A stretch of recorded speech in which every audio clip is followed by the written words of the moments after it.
Bertemu kembali pada pelajaran biologi. Pada kesempatan kali ini, saya akan membahas mengenai pola pewarisan sifat pada hukum Mendel. Gregor Johann Mendel adalah ilmuwan pertama yang menaruh perhatian, melakukan eksperimen, dan mengadakan perhitungan-perhitungan dari berbagai persilangan dengan menggunakan tanaman. Beliau menggunakan objek tanaman kacang ercis atau Pisum sativum. Beberapa karakter yang diamati adalah panjang batang, letak bunga, bentuk polong, warna bunga, bentuk biji, dan warna biji. Karakter yang berada di baris pertama ini adalah karakter-karakter yang memiliki sifat dominan yang biasanya disimbolkan dengan huruf besar atau huruf kapital. Sedangkan karakter yang berada di baris kedua, panjang batangnya pendek, letak bunga berada di ujung, bentuk polong keriput, dan lain-lain, ini adalah karakter yang bersifat resesif atau sifat yang dikalahkan, yang biasanya dalam penulisan genotif dituliskan dengan menggunakan huruf kecil. Nah, sebelum kita mempelajari hukum Mendel yang pertama dan kedua, terlebih dahulu kita akan belajar bagaimana cara mencari gamet. Saya akan contohkan beberapa macam genotif, kemudian kita akan mencoba untuk mencari macam gametnya. Genotif yang pertama atau susunan gen yang pertama, A besar, A kecil, B besar, B kecil. Untuk menentukan jumlah macam gamet dapat dicari dengan 2 pangkat N, di mana N adalah alel heterozigot. Dari genotif ini kita dapat menentukan bahwa keduanya adalah alel yang heterozigot. A besar, A kecil, dan B besar, B kecil. Maka ada 2 alel heterozigot. N sama dengan 2. 2 pangkat 2 sama dengan 4. Apa saja macamnya, kita bisa menggunakan diagram Garpu untuk mencarinya. Nah, begini caranya. Jadi kamu tuliskan dulu alel yang pertama, karena berbeda atau heterozigot kita tuliskan keduanya. A besar dan A kecil. Kemudian kita buat percabangannya dari alel yang kedua. Alel yang kedua pun heterozigot, maka kita cabangkan ada B besar dan ada B kecil. Di sini juga ada B besar dan ada B kecil. Langsung saja hasilnya kita dapatkan macam gametnya A besar B besar, A besar B kecil, A kecil B besar, dan A kecil B kecil. Jadi ada 4 macam gamet yang didapatkan dari genotif A besar, A kecil, B besar, B kecil. Kita coba contoh lain. Tentukan macam gamet dari genotif berikut. A besar, B besar, B kecil. A besar, B besar, B kecil. A besar adalah alel yang homozigot atau gennya sama. Sedangkan B besar, B kecil adalah alel yang heterozigot. Dari sini kita bisa ketahui bahwa hanya ada satu alel yang heterozigot. N sama dengan 1. 2 pangkat 1 sama dengan 2. Maka macam gametnya kita kembali buat dengan menggunakan diagram Garpu. A besar karena sama cukup kalian tuliskan 1 kali saja. Kemudian kita cabangkan alel yang kedua, B besar, B kecil. Maka macam gametnya ada 2, yaitu A besar, B besar, dan A besar, B kecil. Selanjutnya kita coba pada genotif dengan jumlah alel yang lebih banyak. Nah, di sini kamu bisa lihat, saya mencontohkan suatu genotif yang terdiri dari 5 pasang alel. D besar, E kecil, F besar, F kecil, G besar, G kecil, dan H kecil. Ada 5 pasang alel. D besar alelnya homozigot. Karena huruf besar maka disebut homozigot dominan. E kecil juga homozigot resesif. H kecil juga homozigot resesif. Maka yang terlihat dari genotif ini hanya ada dua alel yang heterozigot, yaitu F besar F kecil dan G besar G kecil. F besar F kecil, G besar G kecil. N sama dengan 2. 2 pangkat 2 sama dengan 4. Kita kembali buat dalam bentuk diagram garpu. D besar karena sama, cukup tuliskan satu kali saja. Kemudian cabangkan untuk alel yang kedua. Alel yang kedua pun sama, maka tidak usah dibuat dua cabang. Cukup cabangkan satu saja. Nah, untuk alel yang ketiga, karena heterozigot, dari E, alel yang kedua ini kamu cabangkan. Ada F besar dan ada F kecil. Alel yang keempat juga heterozigot, dicabangkan lagi masing-masing. G besar dan G kecil. Kemudian alel yang kelima, karena homozigot, kamu cukup membuat satu cabang saja, yaitu H kecil. Maka dari sini bisa kamu dapatkan 4 macam gamet itu apa saja. Yang pertama ada D besar, E kecil, F besar, G besar, H kecil. Ini alelnya. Kemudian yang kedua, D besar, D kecil, F besar, G kecil, H kecil. Yang ketiga, D besar, E kecil, F kecil, G besar, H kecil. Dan yang keempat, D besar, E kecil, F besar, F kecil, G kecil, dan H kecil. Nah, jadi ini 3 contoh bagaimana cara mencari gamet. Nah, selanjutnya kita akan melihat hukum Mendel yang pertama. Hukum Mendel yang pertama dikenal dengan nama hukum segregasi. Pada hukum segregasi dinyatakan bahwa pada saat pembentukan gamet terjadi segregasi atau pemisahan secara bebas. Apa yang berpisah? Yang berpisah adalah alel. Alel akan memisah secara bebas. Nah, hukum Mendel yang pertama ini dapat dibuktikan dari persilangan monohibrid. Persilangan yang melihat hanya satu sifat beda. Di sini saya mencontohkan tinggi batang ya, tinggi batang. Nah, jadi untuk membuat suatu bagian persilangan selalu dimulai dengan parental. Kalian harus selalu menuliskan parental ya, atau nanti kamu bisa simbolkan saja dengan huruf P besar. Nah, parentalnya diketahui, disilangkan tanaman berbatang tinggi dengan berbatang pendek. Berbatang tinggi dengan genotif atau susunan gen T besar, berbatang pendek dengan susunan genotif T kecil. Gametnya T besar, T kecil, gametnya T kecil. Kemudian filial atau generasi pertama didapatkan T besar, T kecil. Karena T besar adalah sifat yang dominan, maka sifat T kecil kalah. Yang tampak adalah fenotip atau penampakan tanaman berbatang tinggi. Nah, ketika kalian diminta untuk mencari keturunan kedua, apa yang harus kalian lakukan? Yang harus kalian lakukan sebagai parental yang kedua atau induk yang kedua adalah silangkan sesama F1.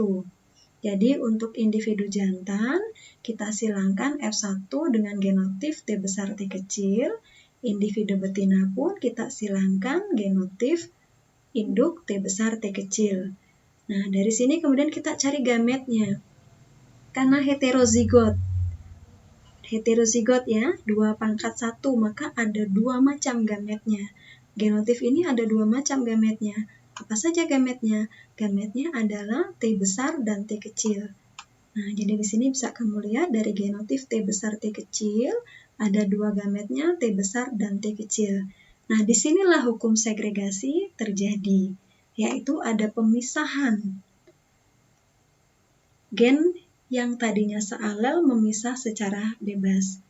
Nah, kita akan coba selesaikan diagram persilangan ini dengan mencari keturunan kedua atau F2. Bagaimana caranya? Caranya dengan membuat papan catur. Jadi papan catur ini kalian tuliskan gamet dari individu jantan, ada T besar dan ada T kecil. Begitu juga dari individu betina ada T besar dan T kecil. Nah, dari sini kemudian tinggal kalian satukan saja Ingat kesepakatan dalam menuliskan, itu huruf besar selalu dituliskan lebih dahulu. Contohnya untuk alel heterozigot ini ya, T besar, T kecil, T besar, T kecil. Nah, kemudian kalau untuk menyelesaikan diagram persilangan, dilengkapi dengan rasio atau perbandingan fenotip. Fenotip itu sifat yang tampak. Rasio fenotip F2 atau sifat yang tampak pada keturunan kedua adalah tanaman berbatang tinggi dan berbatang pendek dengan rasio 3:1. Kemudian rasio genotip atau susunan gen dari 4 yang dihasilkan, kalian bisa melihat ada 3 variasi susunan genotip, yaitu T besar, T besar, T besar, T kecil, T kecil, T kecil, dengan rasio 1:2:1. Nah, ini hukum Mendel yang pertama yang dibuktikan dari persilangan monohibrid. Selanjutnya kita bisa melihat hukum Mendel yang kedua atau disebut dengan hukum asortasi. Hukum asortasi menyatakan bahwa setiap alel dapat berpasangan secara bebas dengan alel lainnya pada saat pembentukan gamet. Untuk hukum Mendel yang kedua ini dapat dibuktikan dari persilangan dihibrid atau melihat dua sifat beda atau lebih dari dua sifat beda. Kita coba saja untuk latihan melihat persilangan dengan dua sifat beda. Parental 1 atau induk pertama disilangkan tanaman ercis dengan bentuk bulat, buah kuning. Genotipnya B besar, B besar, K besar, K besar. Di sini kita bisa melihat ada dua sifat beda, yaitu bentuk buah dan warna. Nah, disilangkan dengan tanaman ercis dengan buah kisut atau keriput warna hijau. Genotipnya B kecil, B kecil, K kecil, K kecil. Kemudian kita tentukan gametnya. Ingat cara mencari gamet.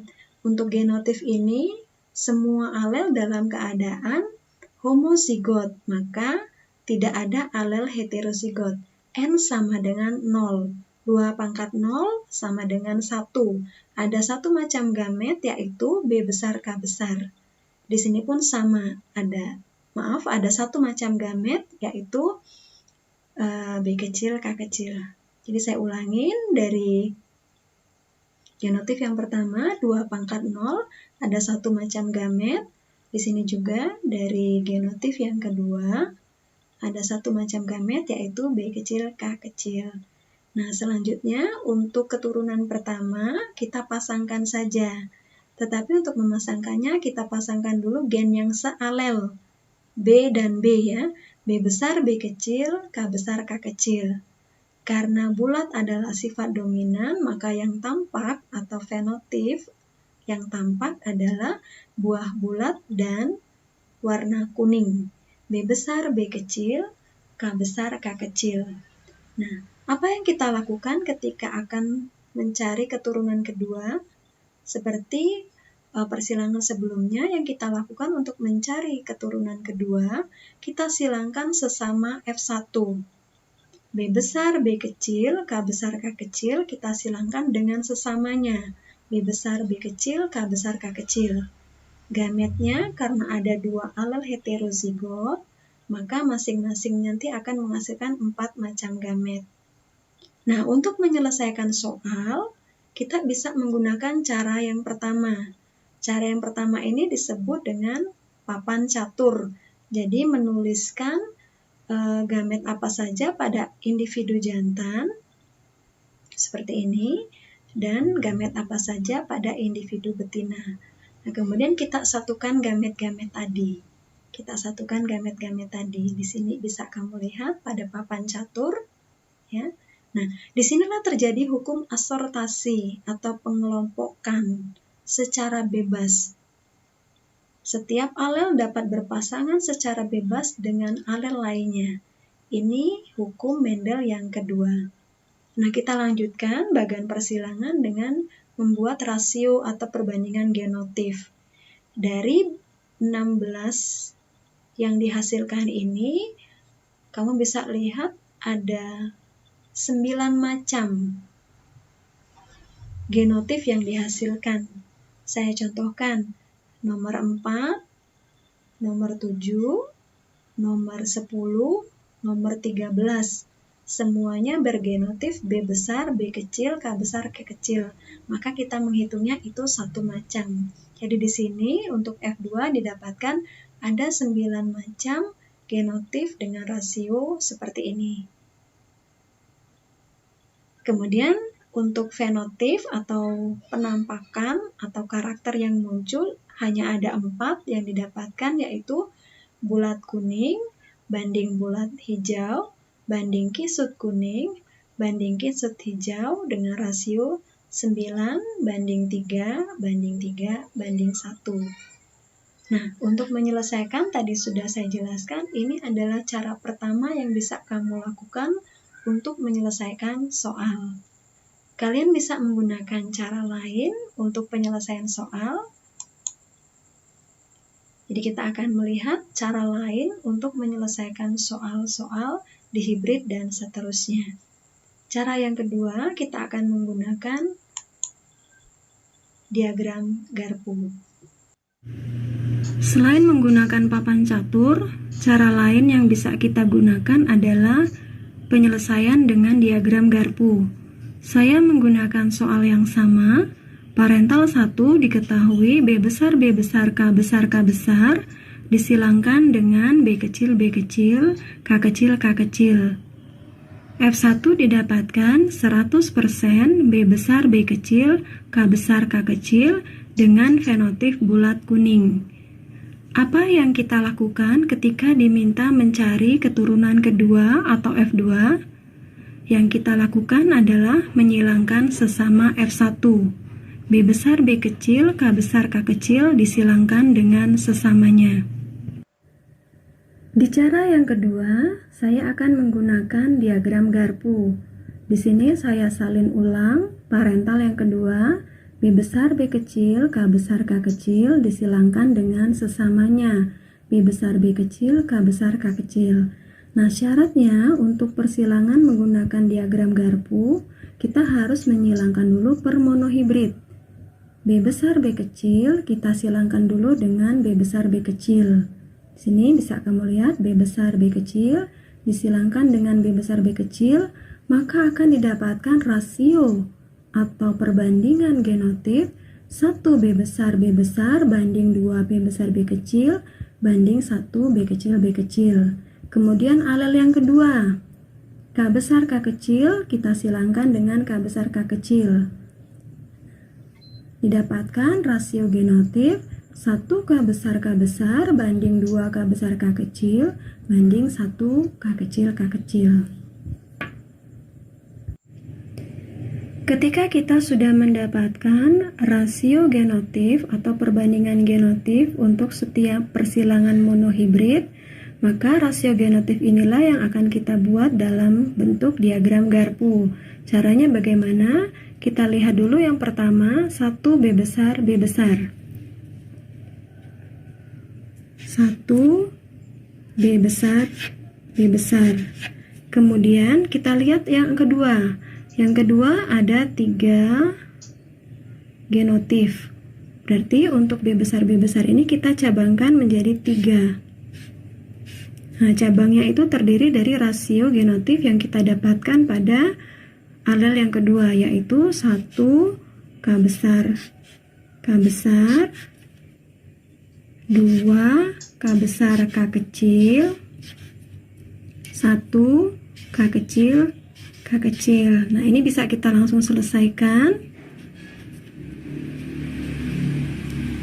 1 dikali 1, 1 B besar, B besar, K besar, K besar. 1 dikali 2, 2 B besar, B besar, K besar, K kecil. Kemudian 1 B besar, B besar, K kecil, K kecil. Nah, selanjutnya kita lihat di monohibrid yang pertama, rasio genotif yang kedua ada 2 B besar, B kecil, 2 B besar, B kecil. Nah, kemudian kita cabangkan lagi dengan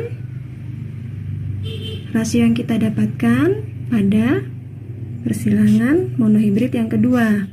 1, 2, 1. K besar, K besar, K besar, K kecil, K kecil, K kecil. Nah, kita selesaikan sama seperti tadi. 2 dikali 1, 2. B besar, B kecil, K besar, K besar, kemudian 2 dikali 2, 4, B besar, B kecil, K besar, K kecil, dan yang ketiga 2, B besar, B kecil, K kecil, K kecil. Nah, yang ketiga juga kita selesaikan dengan cara yang sama. Berikut sudah saya selesaikan diagram garpu untuk persilangan dari parental 2, B besar, B kecil, K besar, K kecil dengan sesamanya. Nah, ketika kita sudah menyelesaikan diagram garpu, otomatis kita langsung mendapatkan rasio genotif F2. Jadi bisa kamu lihat, inilah rasio genotif F2. Didapatkan ada 9 macam genotif dengan rasio 1 banding 2 banding 1 banding 2 banding 4 banding 2 banding 1 banding 2 banding 1. Jadi ini bisa kita tuliskan, ini adalah rasio genotif F2.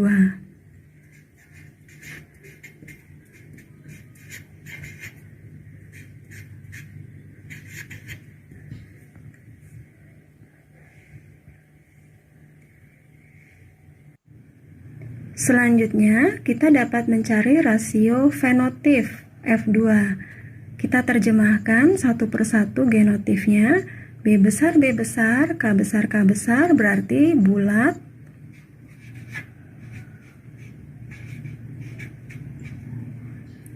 kuning. Ini bulat kuning ya. Kemudian yang kedua juga sama, B besar, B besar, K besar, K kecil, bulat kuning. Nah, kemudian mana lagi yang bulat kuning kita cari? Di sini ada B besar, B kecil, K besar, K besar. Kemudian B besar, B kecil, K besar, K kecil. Nah, kita jumlahkan 1 ditambah 2 ditambah 2 ditambah 4, ada 9 untuk rasio fenotif yang bulat kuning. Kemudian ada fenotif lain kah? Nah, di sini bisa kita lihat pada genotif yang ketiga, ternyata di sini bulat hijau. Adakah genotif lain yang bulat hijau? Nah, di sini kita bisa temukan bulat hijau. Ada berapa? 1 ditambah 2, ada 3. Kemudian yang ketiga ada B kecil, B kecil, K besar, K besar.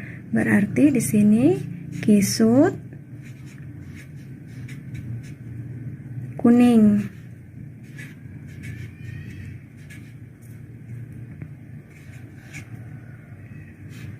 Satu ditambah 2 ada 3.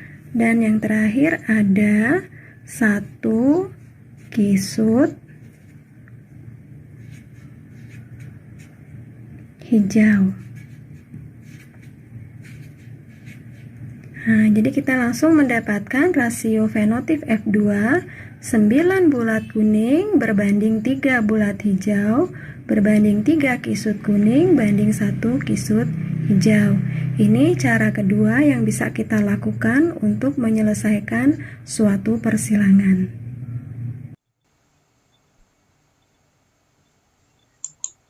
Selanjutnya kita bisa lakukan cara yang ketiga, tetapi cara ini tidak bisa menyelesaikan untuk semua persilangan.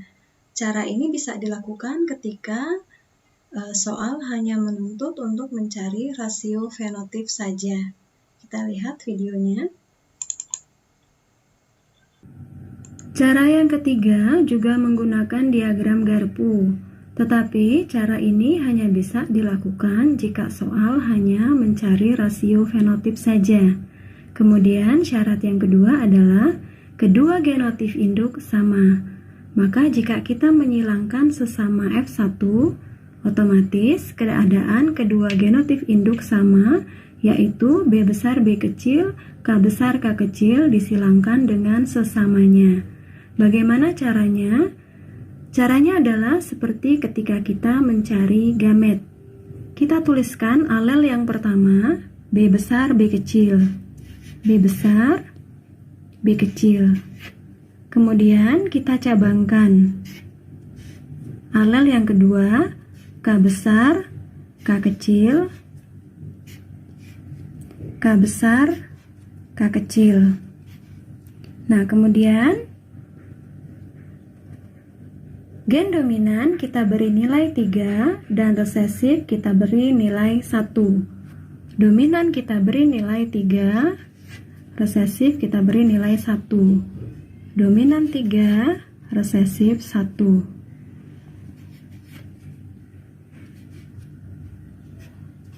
Nah, yang pertama 3 dikali 3, 9. B besar titik K besar titik.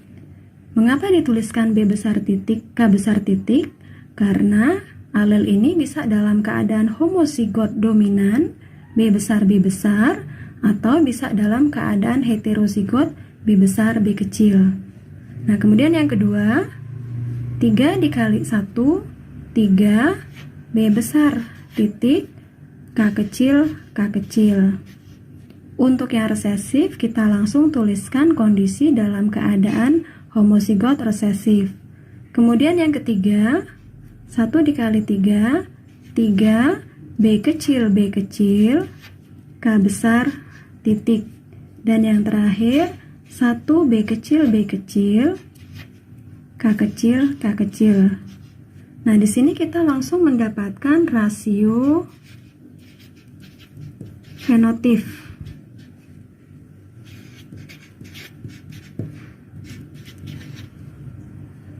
Yang pertama, 9 B besar apa? B besar bulat kuning. Kemudian 3, ada faktor dominan B besar, maka 3 bulat K kecil hijau. Kemudian yang ketiga, B kecil, maka fenotipnya kisut K besar kuning. Dan yang terakhir, 1 kisut hijau. Nah, jadi ingat, cara ini bisa dilakukan ketika soal hanya meminta kita untuk mencari rasio fenotip saja. Kemudian, keadaan kedua genotif induk sama. Maka, cara ini bisa kita lakukan. Selanjutnya, selain persilangan monohibrid dan dihibrid, ada pula dikenal dengan istilah persilangan test cross, back cross, dan persilangan resiprok. Nah, apa yang dimaksud dengan persilangan test cross? Persilangan test cross ialah perkawinan F1 dengan salah satu induk yang resesif. Pada contoh sebelumnya, ketika kalian diminta untuk mencari keturunan kedua, yang kamu lakukan adalah menyilangkan sesama F1. Tetapi pada persilangan test cross, yang kita lakukan adalah menyilangkan F1 dengan induk yang resesif. Kemudian yang kedua ada persilangan back cross. Persilangan back cross adalah persilangan antara individu F1 dengan salah satu induknya. Biasanya yang digunakan adalah induk dominan atau kadang kala juga bisa menggunakan induk yang resesif. Nah, di sini contohnya didapatkan F1-nya ya. Nah, ini kalau backcrossnya menggunakan atau disilangkan dengan induk yang resesif. Nah, di sini kalau backcrossnya F1-nya disilangkan dengan induk yang dominan. Kemudian yang ketiga adalah persilangan resiprok. Resiprok adalah persilangan dengan gamet betina dipertukarkan sehingga menghasilkan keturunan yang sama.